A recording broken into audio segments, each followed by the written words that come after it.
Hello, yes, that's right. It's Joe here for Joyrider TV, live from the Wildwind Workshop for the 100th time since I started doing these. Apologies for the standing up, just trying to sort out my lights. Wasn't looking too good. Any better? All right. Oh, okay, that'll do. All right. Yeah, so this is the 100th time that we've gone for the live Q&A, of course, where I'm going to be looking at your catamaran sailing questions and seeing if I could come up with some catamaran sailing answers. Yes, my name's Joe. I'm here from Joyrider TV, and I'm here to help you with your boats and stuff. All right, and so already in the live chat, we've got Chris. Of course, the Prindle National Championships of the USA has just finished, and Chris is saying it was as great an event as they'd hoped. And Chris actually finished second in the Prindle 19 class. So very well done to Chris there, and well done for all of your good work with the organisation of that event. I get the impression that Greg was there as well, who says the trailer video was started. More to come. Excellent stuff. All right, Greg also says just click. Oh no, Greg, what? Oh, different Greg. Beg your pardon. That was Greg in Texas. This is Greg in Australia. Says it's midnight here. Probably watch for a bit and then hit the bed. All right, good plan. We've got lift and drag racing on board. Had to miss a few weeks, but thanks for the tips on the snuffer tension. That solved the launching and retrieving problem. Yeah, so if you have got a spinnaker on your boat and you're finding it hard to pull it up or down, there are a few things that it could be. One is that you haven't, if you've got a cloth snuffer or bag on your spinnaker chute, if it's not tight, causes more friction, make it harder to pull it up and down. The second one is if any of your blocks are not in good condition, like if the block at the top of the mast, the block at the end of the spinnaker pole, or any other blocks involved aren't running sweet, this is going to add to the friction. Also, if your spinnaker halyard is too short, this is also going to add to the friction. So if you've got difficulty pulling your kite up or down, those would be the first places to investigate. Oh yeah. All right, we got Stephen, who is here.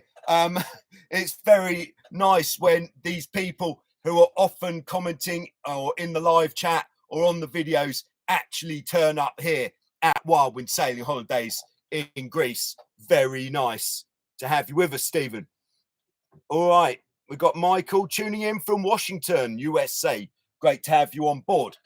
As always, I've got a selection of preloaded questions to kick off with. So I think we'll just crack straight on. This is episode 100, of course, of the live Q&A, in case you hadn't got that. So that's quite a lot. All right, so the first question is from Reed, who has recently decided to support Joyrider TV on Patreon. So thanks very much for that, Reed. If you'd like to support Joyrider TV, two great ways of doing it. One is on Patreon. The other is to visit totaljoyrider.com. Get yourself a t-shirt like this one. We can change any of the words, put your sail numbers on, name of your boat, anything you like. And there's many designs to choose from there. But Reed says, this is regarding spinnaker sailing. Do you want to have the heavier crew on the trapeze or on the deck? So with an F-18 or Tornado style boat, as if you've watched any of the spinnaker sailing videos, you'll have seen that we just single trapeze with the kite up.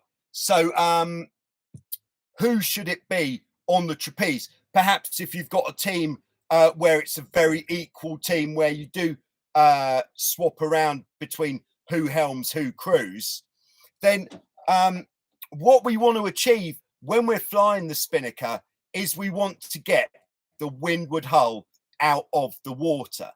So I would say, because of that, straight off, if the wind is a bit lighter, and maybe if you haven't been double trapezing upwind flat out with the downhaul pulled on because it's windy, then I'd say you certainly want to have the lighter person on the trapeze, the heavier person on the trampoline. That, by having the light person on the trapeze, that means you're going to get the hull flying that bit earlier. So that is if the wind is a bit lighter. But as the wind increases, you want to go as fast as you can, which, by putting a bit more weight on the trapeze, bit less on the trampoline, your boat is going to go faster. Also, because of where the crew is going to be trapezing, here we go, let's draw a picture, shall we?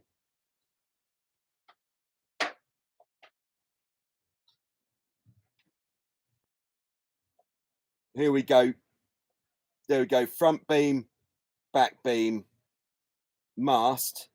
So when we're sailing with the spinnaker up, when it's trapezing conditions and it's windy, what we'll be doing is the helm will be on the trampoline, kind of like here, and then the crew will be trapezing right at the back, like here. So if we've got the heavier guy further back, this is going to mean you can drive the boat harder because we're putting more weight further back, which is going to counter that diving motion that you might be having on the leeward hull. So you can push the boat harder and go faster. So lighter winds, the lighter person on the trapeze, heavier winds, the heavier person on the trapeze. There we go. That's what I think there. All right. So question. I sail a Hobie 20. Absolutely love it. Sail in Houston. Very nice. All right. So the actual question part is, how much gap do you like between the jib leech and the mast when sailing upwind if you're not overpowered? I have to really crank it in, but how much is too much?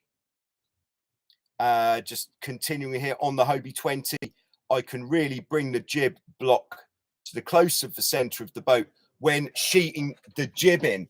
Okay, so we're talking a bit here about the slot. The slot is the gap between the mainsail and the jib. So I'm just going to keep this picture here. We're going to go for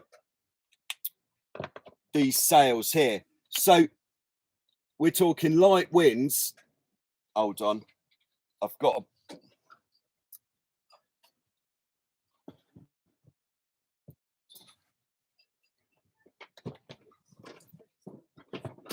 All right.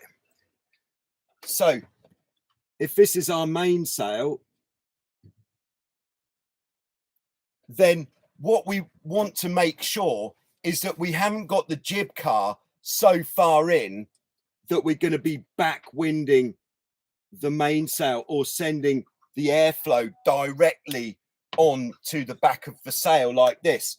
So if this is the jib, this is the main, what's going to happen is the air off the jib is going to come and hit the back of the mainsail kind of square, which is going to then cause some turbulent airflow on the back of the mainsail, which isn't going to give us the desired effect of pointing higher and going faster.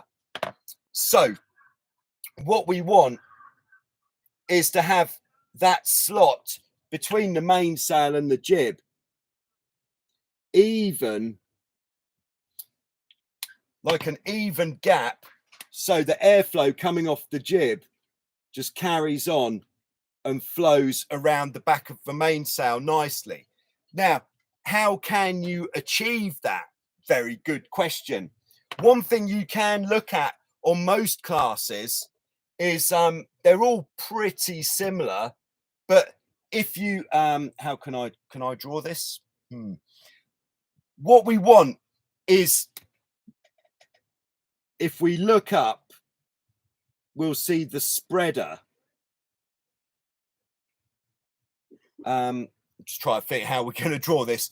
And what we want is the leech of the jib, so it just clears the spreader. So if the leech of the jib is getting fouled by the spreader on the mast, that would generally mean that your car is in too tight. So you want to have your car out a bit.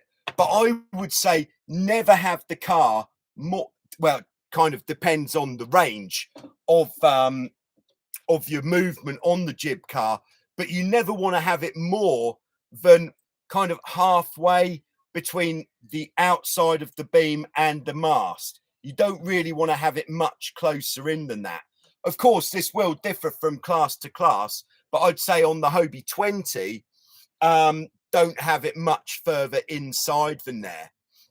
One thing you can do is a bit of experimentation, where if you're sailing along upwind and maybe if you've got a GPS and you've got a point that you're heading to on your upwind course, just try easing the jib car out a little bit and see what that does for your boat speed.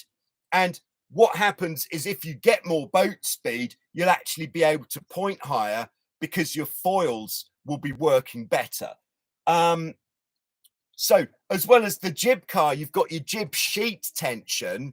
So another option could be to sail with the jib car a little bit closer in, but the jib just eased a little bit. Basically, with the jib sheet tension, the more you pull it, the more you're going to flatten the sail. So in the light winds, we want to have a bit more curve in the sail to generate a bit more power. So maybe with the jib car a bit further in towards the mast, but less tension in the sheet, you could actually get quite a nice end result there. So I hope that helps there, Greg. Perhaps a little bit vague, but it's a difficult science to quantify without actually getting on the boat and doing a bit of testing, which would be try some different settings. So jib car closer in, less sheet, jib car a bit further out with less sheet, and then the same with more sheet. All right. So the other Greg on board, he says, congratulations on 100 Q&A episodes. Great work. And it's helped heaps of people in the process. Thanks very much. That's over 100 hours of Q&A, by the way, if you weren't sure. All right, we've got Clive on board. Why only one on the wire? That is a good question. It's because of this thing called VMG. If you wanted just to go for flat out boat speed, because most of the time when we're sailing a boat with a spinnaker, we are well, not most of the time, but these boats are designed for competition sailing, which is sailing around a course. The course is, if it's a course race, is always upwind and then downwind. So on the downwind leg, when we'd have the kite up, we're trying to get as downwind as quickly as possible. So after many years by many people of testing, with most classes, the VMG, which means velocity made good, which is the way up between boat speed and angle, is the most efficient by single trapezing with the kite up. So that means we're sailing deeper, but we're still sailing fast. So perhaps we're getting 20 knots out of the boat, but we're sailing a very direct course. If we were to double trapeze, we wouldn't be sailing as deep, So we'd have to sail a greater distance to get to our objective.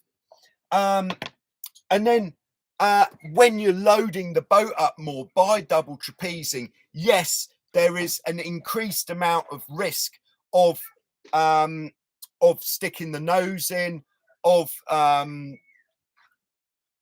all sorts of things happening, like, which could be less than ideal. Sticking a nose in, capsizing, maybe if something you can't see as well under the sail as well. But the single trapeze is the industry standard for these types of boat.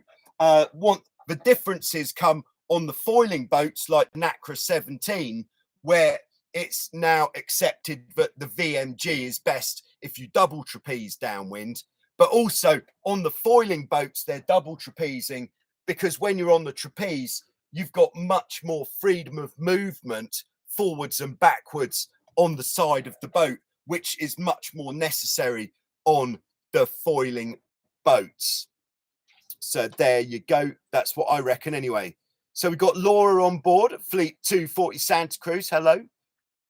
Thanks for tuning in. Sky Vector Aerial has just tuned in.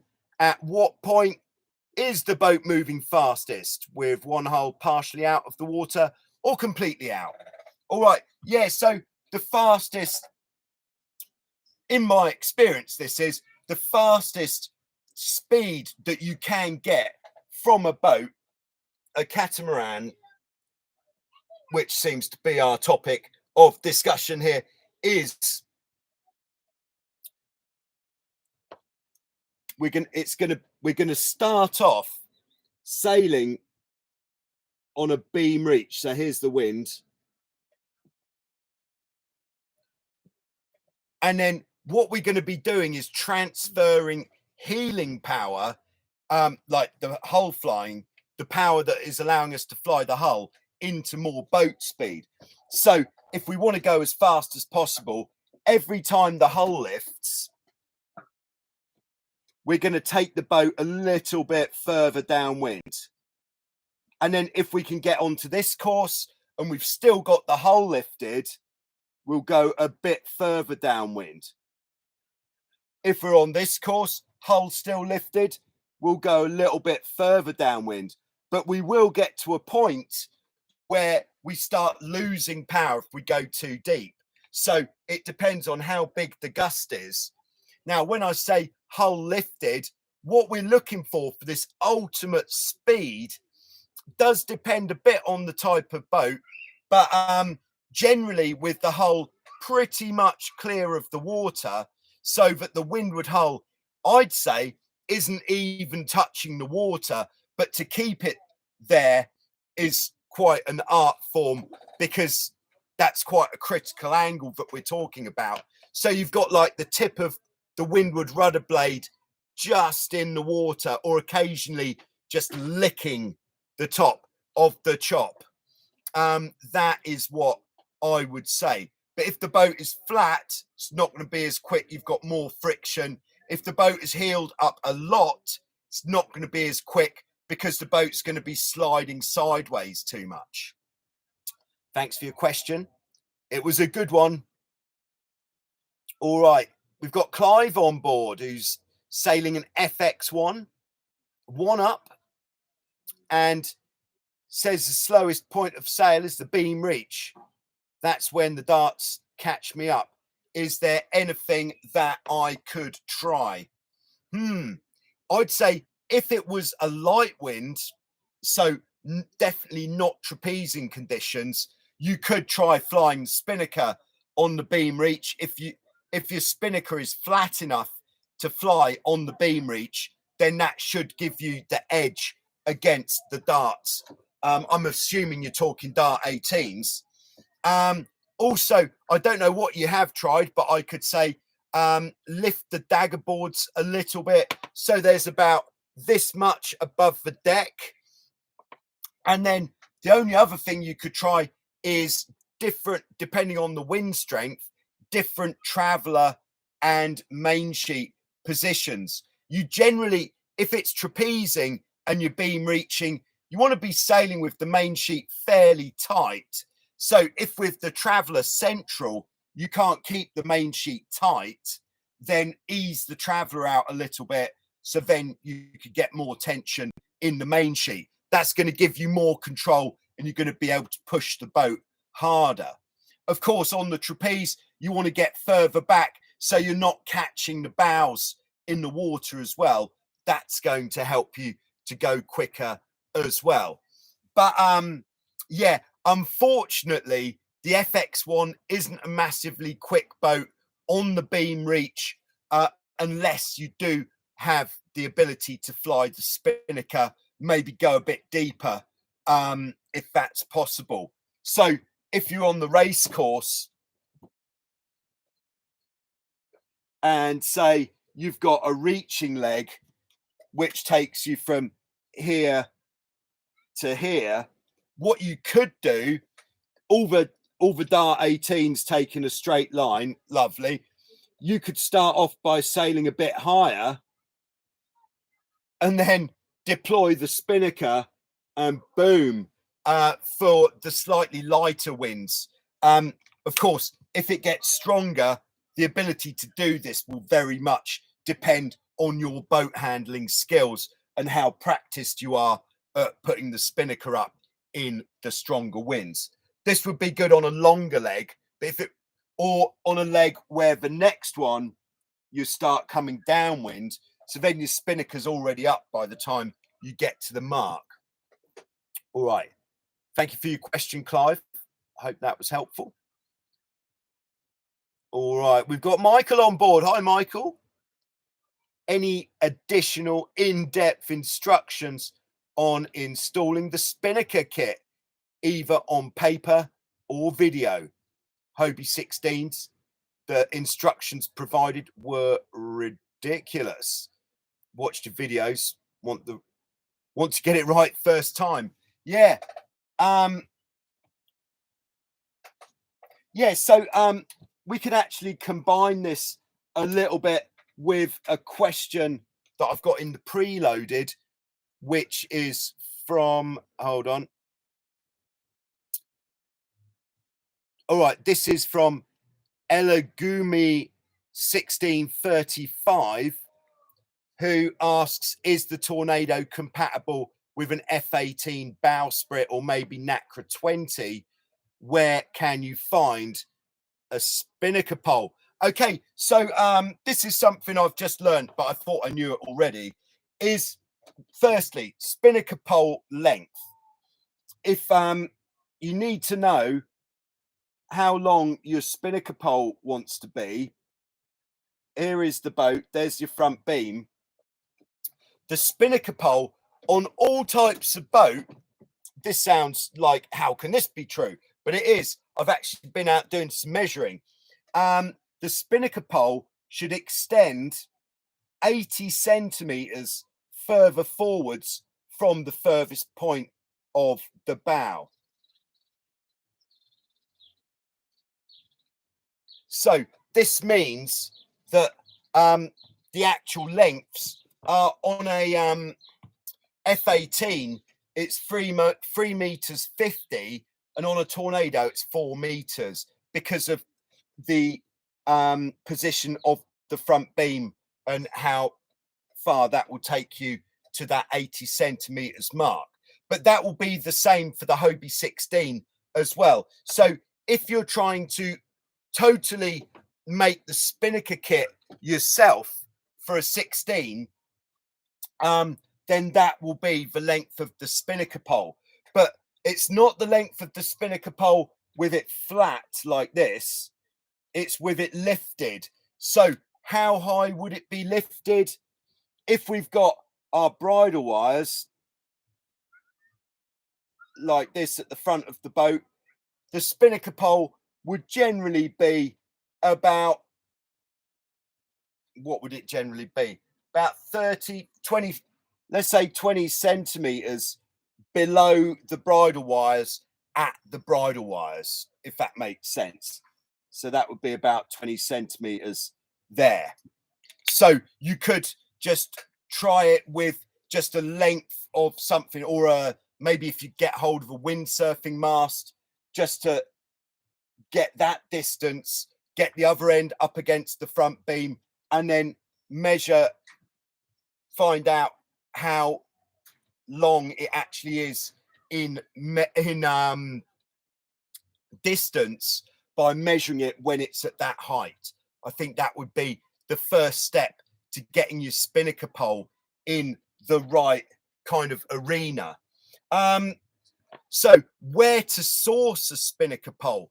Well, most places that sell aluminium tube will be able to supply you with the right diameter and wall thickness of aluminium tube to make your spinnaker pole out of. And then once you've got your aluminium tube cut to length, you will need a fitting to go onto the front beam. But the fitting doesn't need to be too crazy. Hold on, I'll just see what I can find.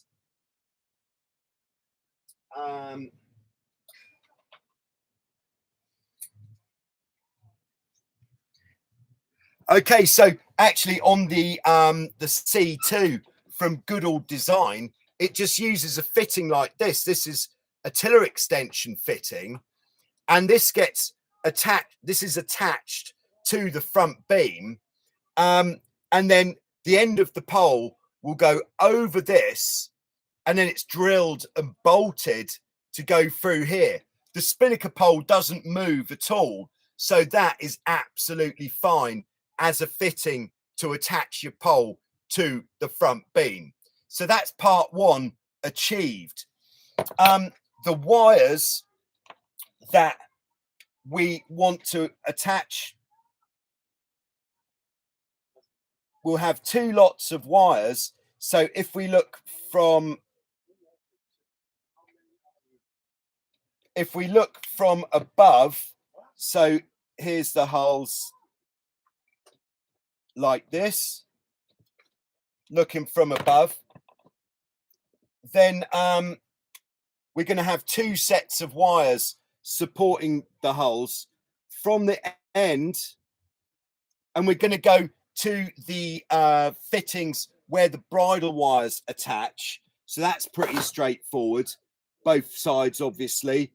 And then we're going to have what we call intermediate pole bridles that go from directly level with the bridle wires to the middle of the pole. And all of these wires should be completely tight, because what we don't want is the pole to be able to move at all. With the main pole bridles, we're also going to be pulling the end of the pole just down a touch, and then from the middle of the pole to the bridle wires here, we're going to have another line that comes down, goes around the pole, and then up the other side, and that needs to be tight as well. With the Hobie 16, it is going to be a little bit trickier getting these lines the right tension, because you're releasing the jib tension when you're not using the boat. So you'll have to set it up once you've got your rig tension pulled on. But all of these lines can be made out of Dyneema rope, which is very easy to splice yourself. There are 1 million videos on splicing on YouTube. If you want me to make one and make it 1,000,001, since I did launch a splicing video that then I had to take down because people told me I was doing it wrong, I've since learned how to do it right. So if you want me to do one, then perhaps we could do one. So that is a starting point with the pole. Cool. All right. The next point is going to be the sail itself. So most sail makers will be able to get hold of the dimensions for the spinnaker for your class of boat. It's pretty rare these days that any types of boat haven't already had a spinnaker designed for them, and most sail makers have access to like a database of dimensions of different sails. But better is if you want to save a bit of money, just look at your secondhand market, whether it's Facebook Marketplace, eBay, Craigslist, anything else. You should be able to find something. Get in touch with your local Hobie dealer as well. They might have a used Hobie cat spinnaker for sale for a good price. You're then going to need your spinnaker chute. So the spinnaker chute, the front part will be just forwards of the intermediate pole bridles, and then you'll have the soft part that comes all the way back to the front beam. Unfortunately, this is the part that you're going to have to perhaps spend a bit of cash on, because having a good chute makes a massive difference to the lifespan or the expected life expectancy of your spinnaker.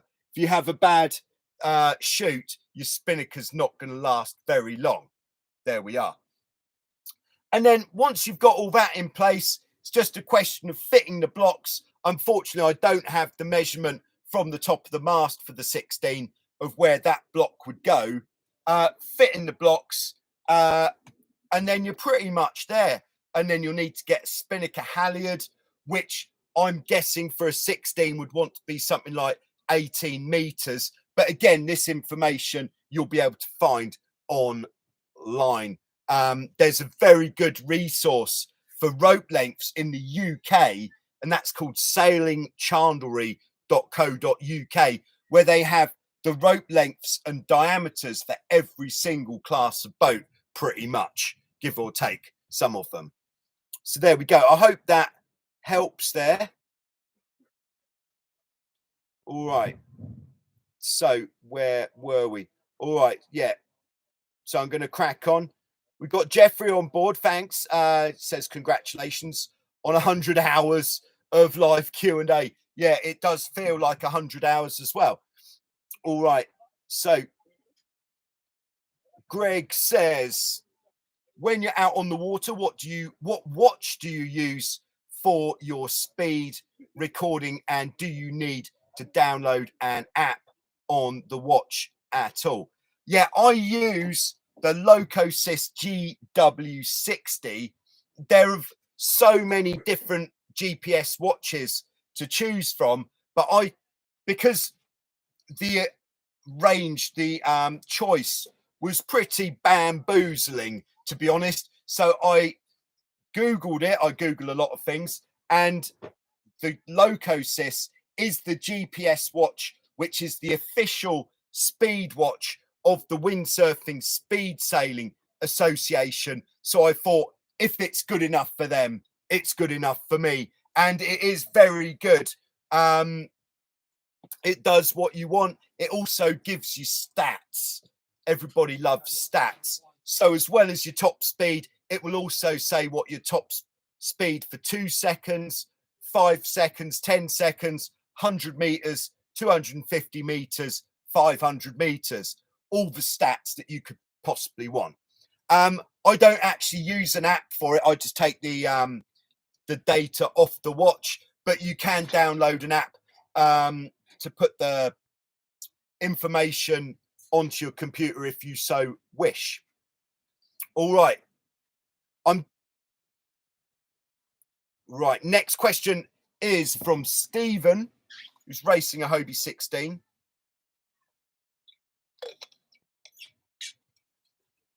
And this is a little bit, after this one, I'm going to go on to the next preloaded question.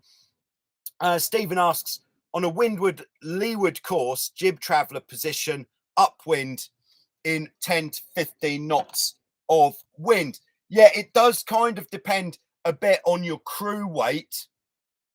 But what we want to do is we want to keep on a 16, if we're really going to get it punching upwind nicely in that sort of wind. I'm not going to pretend that I'm any good at sailing Hobie 16s upwind. If you've watched any of my videos, how much have you seen me sailing upwind on a 16? Not much. I usually go as fast as I can on a broad reach. But what I believe to be true is the jib traveller, you want to keep all the way in until you have to start easing the main traveller, because the jib traveller should always be further out as a percentage than the main traveller, like we were saying at the start, because we don't want this back winding from the jib, airflow jib hitting the mainsail, anything other than clean flow. That's what we're looking for. But as soon as you're flying a whole double trapezing, I would say that is the time when you want to start putting the jib traveller out a bit, because the jib cranked in. This is the other thing with the 16. A lot of other, like most boats, once you're double trapezing, you really the jib pulled in as tight as it will go to make it flatter, and that's going to be more efficient once you get to that level of breeze. So if by having it cranked in, that's then going to start hitting the back of the mainsail. So you could look at that on land. If you look up the sail, and this is the same picture that I drew earlier. So I've got a wobbly board today. Can we do anything about it? Maybe. So in fact, let's get rid of all this. So if you've got your jib cranked, your mainsail on a 16 is always going to have a fair bit of shape, just because that is how it is. So if this is the profile, what we've got, the wind's going to come off the jib. Unknown caller.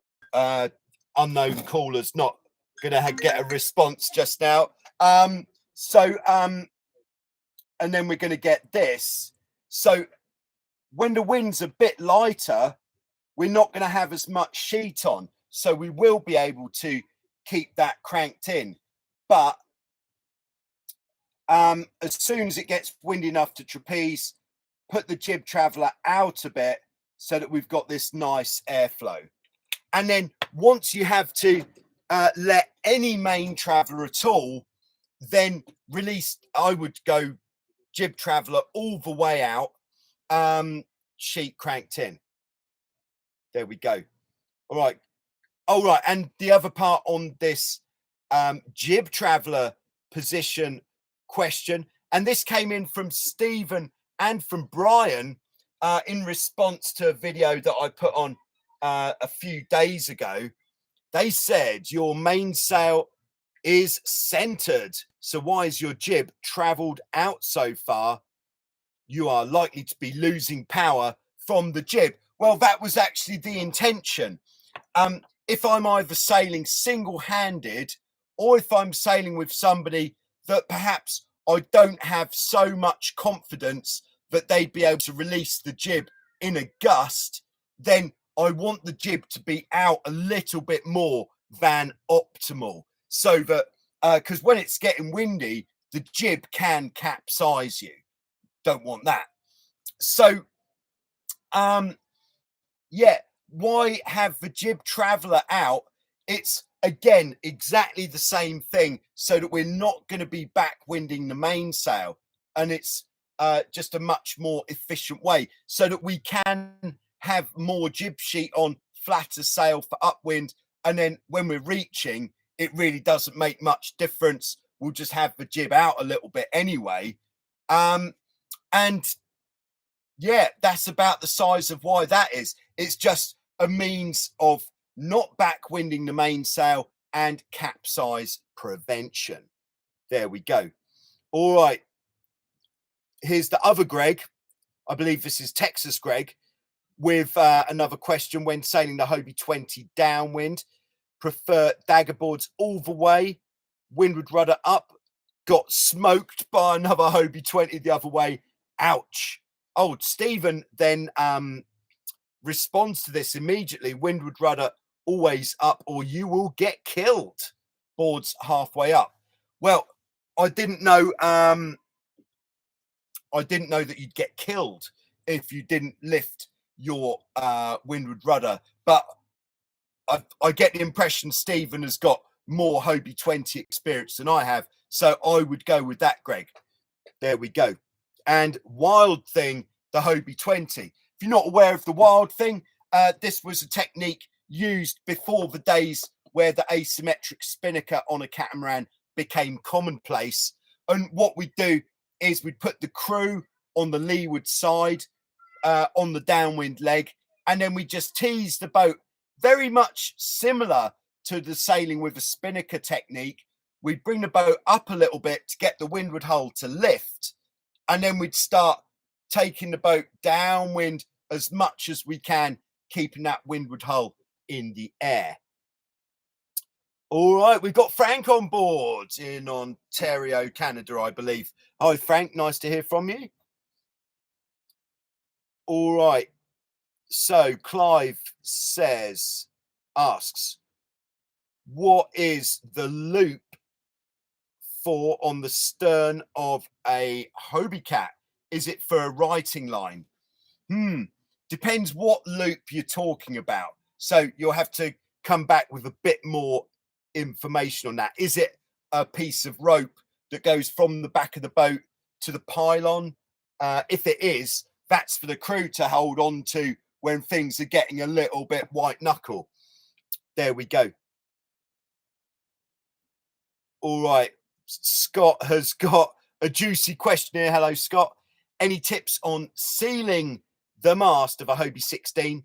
My boat will turtle almost immediately when I capsize. Yeah, this is a very good question, because if you do have water in your mast or your mast can leak, then it is dangerous, because if your boat inverts very quickly, it means that from a capsize, you don't have much time to get out from that trampoline space before the boat inverts. So first thing, if this is our mast, what you'll find, or what you might find, depending on the age of your boat, but is on all the Hobies anyway, there is a mast plug that finishes just a little bit higher than the warning sticker, which is just a little bit higher than where the boom would go. And then what we have on these European boats is you'll then see there's two rivets in the front of the mast. These rivets are there so that if there is water in the mast, this is a good way of getting the water out. So we'll take both of these rivets out, one to let the water out and the other one to let air go in, so that the water is allowed to come out.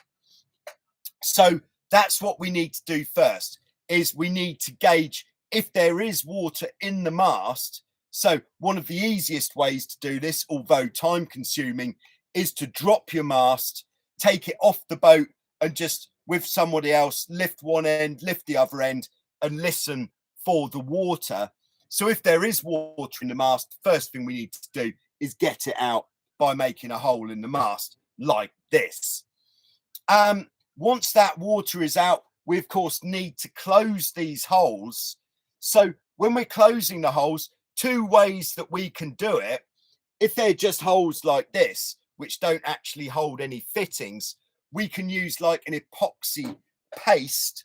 There are many products, epoxy-based products for metal, for filling holes. So use some of that to fill the holes, and then you know that those ones are definitely not going to be letting any water in. And then perhaps what you could do before filling, here we go, let's backpedal a little bit. So fill one of the holes and let that paste dry, give it however long it needs, a day or so. And then the other hole, take a pump. So could be any sort of pump, like a bike pump or something. And then if you attach your bike pump, maybe even to the body of a pen, because then that will be a good size, which you'll actually be able to get it into the hole. We can then pump the mast full of air. And it'll be quite surprising the little amount of air you need to put into the mast. So before pumping the mast, what we can do is put some soapy water over all of the fittings, pump the mast full of air, look at all the fittings, look for bubbles like you would do if you were with your bike in a tube. And then that's going to tell you where the water is getting in. So once you've found where the water is getting in, then the thing to do is, there's two ways of doing it. The quick way, which is perhaps less reliable, or the longer way.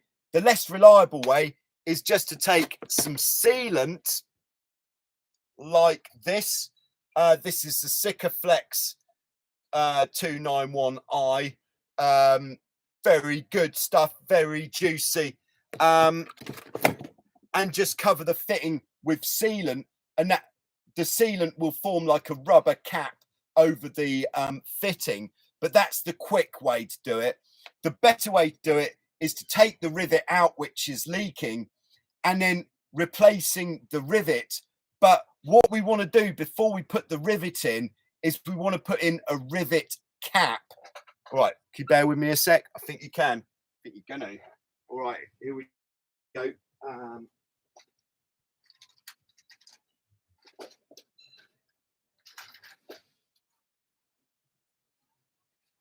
All right, so we put in a rivet cap like this. This is stainless steel or inox. So before putting the rivet cap in, you want to use some barrier paste, which is usually a yellow color, to stop this chemical reaction between the stainless and the aluminium of the mast. If you don't do that, then you will get this chemical reaction, it's oxidation, maybe oxidization.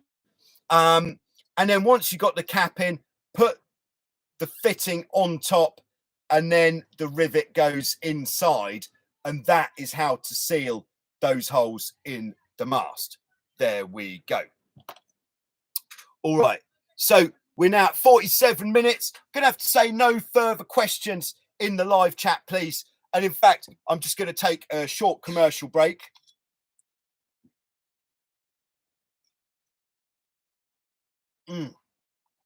It tastes better from a Joyrider TV bottle, available from Joyrider, totaljoyrider.com. Thank you very much. All right, where's Toot with the elevator music? I don't know. All right, so where are we next? We've got Stayer Off Grid. Hello. Hey, thanks for the sub. Oh, yeah. I've been watching a few of your videos too. Yeah, Stayer Off Grid is doing a lot of really good videos, I believe, focusing on the Maricat 14. Put it in the live chat, Stayer Off Grid, if that is correct. So if you've got a Maricat 14, if that is what it is doing, then I would certainly suggest checking out those videos because there's always more to know. All right, Michael says, do you sell Wildwind Joyrider decals? If not, do you mind if I make my own? No, at the moment I haven't got any. So if you want, Michael, send me an email, totaljoyrider@icloud.com, and I can send you some graphics so you can in exchange for a beer. I think that sounds fair. Stephen says good answer. Thank you, Stephen. All right, Jasmine 8. Greetings, Jasmine, and greetings from Jasmine in Hong Kong to everyone. Thank you. Thanks for making great videos, learning a lot from them. Great stuff. Oh, we've got Karen on board, who is my wife, just to say it's your turn to bring the beers. What? All right, we can do that. In the bottle, says Chris. Is it rum? No, at this time of day, unfortunately, I'm not on the fun stuff. This is water with electrolytes. It's good if working in a hot environment, you drink a lot of water, lose some stuff, we're putting the stuff back in as we go. All right. All right. Thanks. Never too early for rum, says Chris. All right. I'll bear that in mind. All right. We got Jan Vidal from Brazil. Yeah. Nice to have you on board. All right. I'm just going to go back on to the rest of the preloaded questions. So next one is from Dan, who says he is soon going to have a deck sweeper mainsail on his F-18. For those of you who don't, if I could keep this mast, maybe it's rather large. If this is our boat,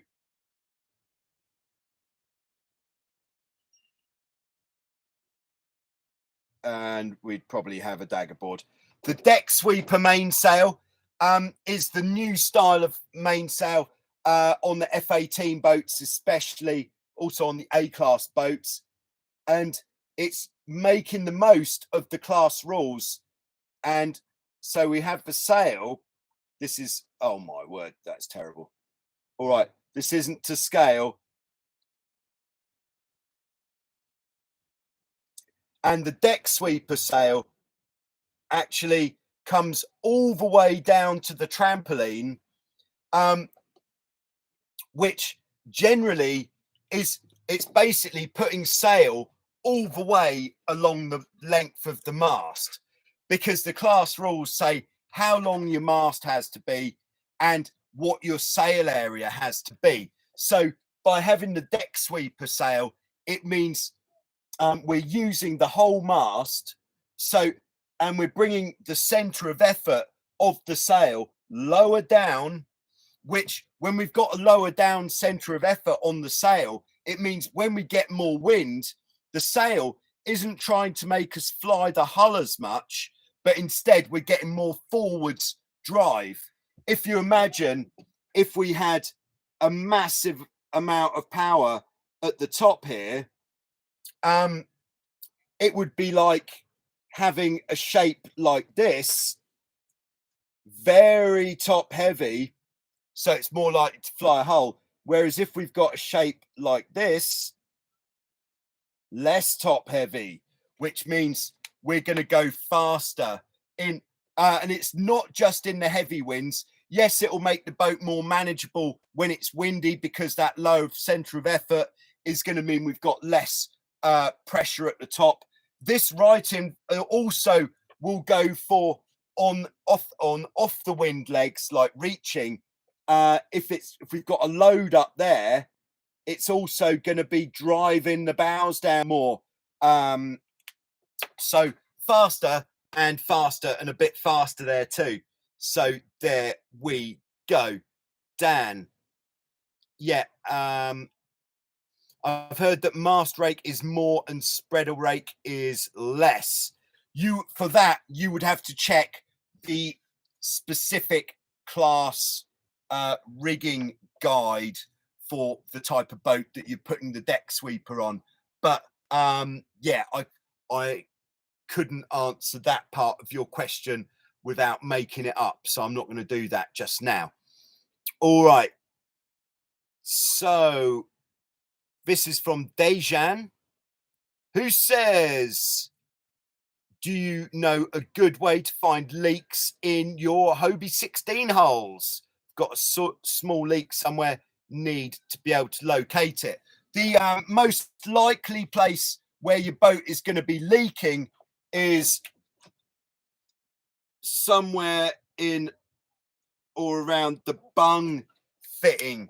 Back here, the first one is, have your bungs got seals? So first thing, if your boat leaks loads when you capsize, that's a different case. But if your boat leaks, takes a lot of water in, and you haven't capsized, then the water is going to be getting in from something below the waterline level like that, which is most likely, unless you have got a hole, perhaps you've got a boat with dagger boards and your dagger board case has got split in it. But the most likely place is going to be the bung fitting, or perhaps the rudder fitting at the back of the boat there. So the first thing I would do is actually look at how your bung is fitting into the housing. When you put it in, does it go in nicely? Has it got a rubber seal? What you could try is putting a bit of Vaseline on your thread of your bung, just to really make sure you have got a good seal there. Try that, see how that went. But if your boat is still leaking, then I would say a way to find out where it's leaking. Oh, actually, you're talking Hobie 16. Sorry, beg your pardon. So no daggerboard cases. Would be to, again, we're going to get the soapy water out as if it was a bicycle, and we're going to get something that will fit into the bung hole that we can attach a pump to. So what you could do is take a cork, drill a hole through the middle. Again, we could use our biro to attach to a pump. Of course, make sure your little hole is either cut off or sealed. And then we're going to pump the hull full of air, having put soapy water over the whole hull, and see where the air is escaping. If you're not capsizing, the bung or the rudder fittings are pretty much the only place where it will be leaking, unless you have got some hull damage somewhere, which you should be able to see just by looking. So maybe put your boat on its side as well. Look at the keel lines on the hulls. There we go. All right, I hope that helps. Clive says, always providing inspiration for the weekend racing. Good luck with your weekend racing, Clive. Hope you can give those Dart 18s a hiding this weekend. Nothing against Dart 18s, of course. Any Dart 18 sailors watching, put it in the comments or the live chat. All right. All right, Yam says, how much to crank up the Dolphin striker on a Hobie 16 for racing? Okay, a few years ago, I did as much research in Hobie 16 Dolphin striker tension as possible and didn't really get anywhere. Sorry about that. Too loose is if you wang, this is called wanging. If you wang the bar of the Dolphin striker and it rattles, it's too loose. If you wang the bar of the Dolphin striker and it makes a high-pitched noise, then it's possibly too tight. But the actual measurement, I was hoping that you could find, if you were to put a straight line from under maybe the castings, you could actually get a measurement for what it should be. But that information just doesn't exist. So I think what I would do is, maybe if you have access to someone who's really good racing, get a straight line like a baton or something. And this is what I'm going to do. I'm going to find someone who's good on the 16 and their own boat, which they've set up, maybe someone who's won something significant.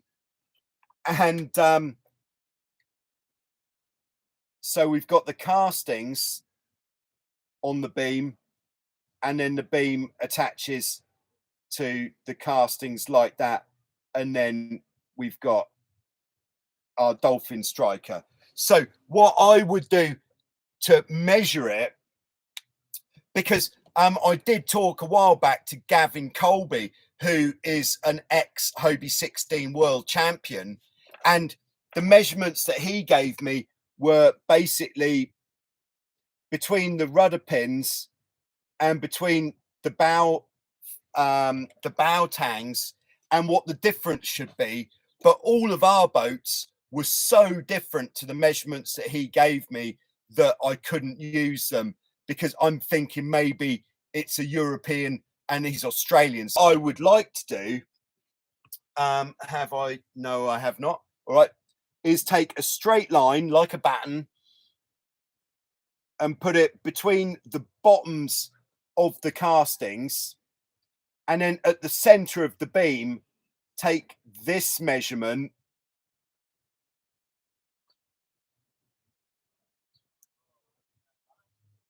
like that, and then see how that compares to everyone else's boats. So maybe, in fact, I'll get in touch with all of the previous champions who have still got boats, get those measurements, and off we go. Let's have a go at that. All right. So next preloaded question. Oh, this is a really nice one from Anders, who is in Sweden. Hi, Anders. Anders says, on the recent videos, when I'm filming, we're keeping the horizon really steady. Yeah, this is new GoPro technology that I'm using in the last couple of years. And this is actually the built-in technology on the GoPro Max, but pretty much all of the cameras have it now, like from the GoPro 8, the 9, of course, the 10, I dare say maybe even by the time it's next week, there'll be an 11, who knows? But all of the new cameras have horizon leveling. All you need to do is, if you've got one of these cameras, is switch it on, and it is really quite amazing technology.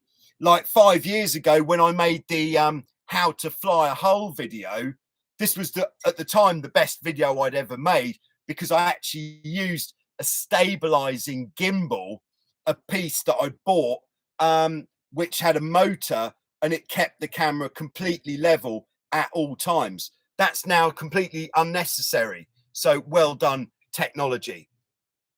All right. Any more preloaded questions? I think we've got there. So thanks very much, everybody, for tuning in. Just like to say hello to Tim in Oregon, who's just tuning in at the end there. But I'll be back next week with some more, or will I? No, next week I won't be back with more live Q&A. But the week after, I certainly will be. So you're going to have to do without me for a week. Hope that's okay. Good luck to all of you.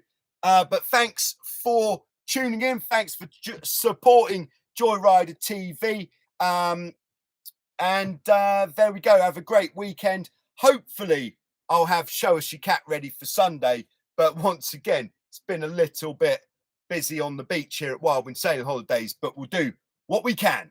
So thank you very much.